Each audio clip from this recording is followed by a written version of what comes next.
सोचिए जरा, क्या हो अगर आपका फर्ज ही आपसे आपके अपनों की जान मांगे।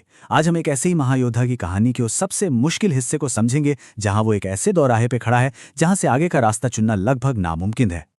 ये ये एक ऐसा सवाल है जो सच में किसी की भी रूह कंपा दे, है ना? जब सही और गलत का फर्क ही मिट जाए और जो आपका कर्तव्य है वही आपको सबसे बड़ा पाप लगने लगे, तो कोई इंसान क्या करे? आखिर न्याय का रास्ता है कौन सा?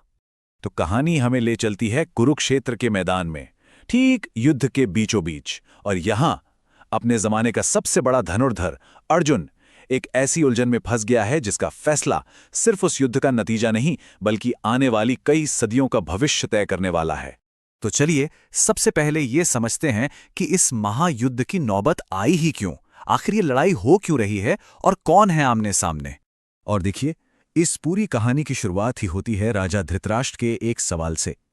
वो देख नहीं सकते और युद्ध के मैदान से बहुत दूर बैठे हैं, तो वो अपने सारथी संजय से पूछते हैं कि आखिर मैदान में चल क्या रहा है। और यही एक सवाल इस पूरे महाकाव्य की नींव बन जाता है। यहाँ सबसे जरूरी बात जो समझने वाली है वो ये है कि ये कोई बाहरी दुश्मन से लड़ाई नहीं है। नहीं, ये एक गृह युद्ध है। एक तरफ हैं धृतराष्ट्र के 100 बेटे यानी कौरव और दूसरी तरफ हैं उनके ही चचेरे भाई पांडव। मतलब ये एक ही परिवार के बीच की लड़ाई है सत्ता के लिए। अब सोचिए, दोनों सेनाएं एक दूसरे के सामने खड़ी हैं।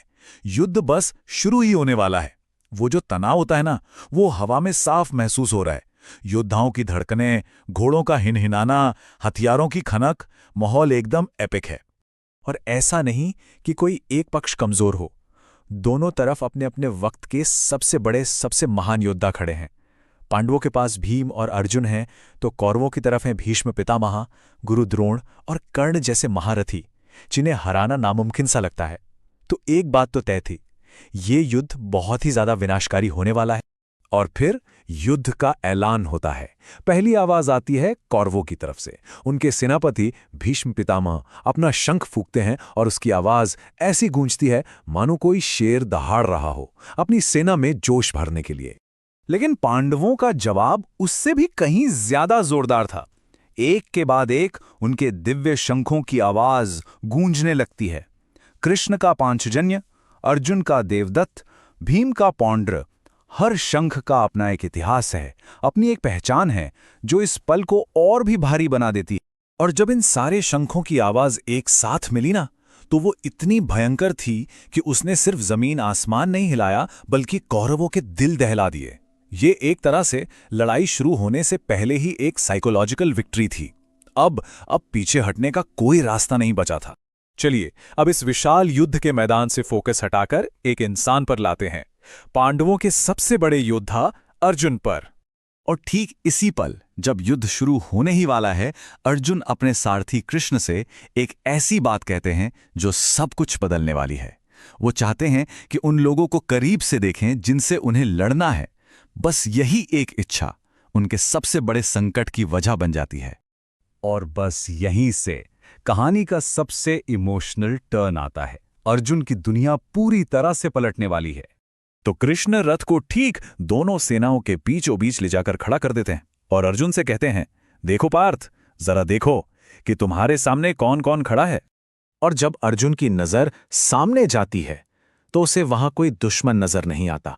उसे दिखते हैं अपने ही लोग, अपने दादा भीष्म, अपने गुरु द्रोण, अपने भाई भतीजे दोस्त, वो सब लोग जिनका उसने हमेशा आदर किया, जिनसे प्यार किया, आज वही उसके खिलाफ हथियार उठाए खड़े हैं। और बस उसी एक पल में अर्जुन के लिए युद्ध का मतलब बदल जाता है। ये अब सिर्फ एक राज्य जीतने की लड़ाई नहीं रहती, ये तो अपने ही परिवार का नरसंहार बन जाता है। और ये एहसास उसे अंदर तक तोड़ के रख देता है, उसकी योद्धा वाली आत्मा को हिला कर रख देता है। इस एहसास के बाद जो होता है वो ये है कि अर्जुन पूरी तरह से बिखर जाता है। उसका शरीर और उसका मन दोनों ही लड़ने से साफ इनकार कर देते हैं। उसका शरीर खुद गवाही देने लगता है कि उसके मन पर क्या बीत रही है। हाथ पैर कांपने लगते हैं, मुंह सूख जाता है, शरीर में कंपकपी छूट जाती है। यहां तक कि वो गांडीव धनुष जो उसकी शान था वो भी उसके हाथों से फिसलने लगता है। उसका शरीर जैसे कह रहा हो, मैं ये लड़ाई नहीं लड़ सकता। वो कृष्ण से कहता है, नहीं लड़ना मुझे ये युद्ध। मुझे न जीत चाहिए, न कोई राज्य, न कोई सुख। क्योंकि वो जानता है कि जो भी मिलेगा वो अपनों के खून की कीमत पर मिलेगा, और ऐसे सुख का, ऐसे राज्य का क्या फायदा। अब देखिए, अर्जुन सिर्फ इमोशनल होकर बात नहीं कर रहा है, वो एक लॉजिकल आर्गुमेंट भी सामने रखता है।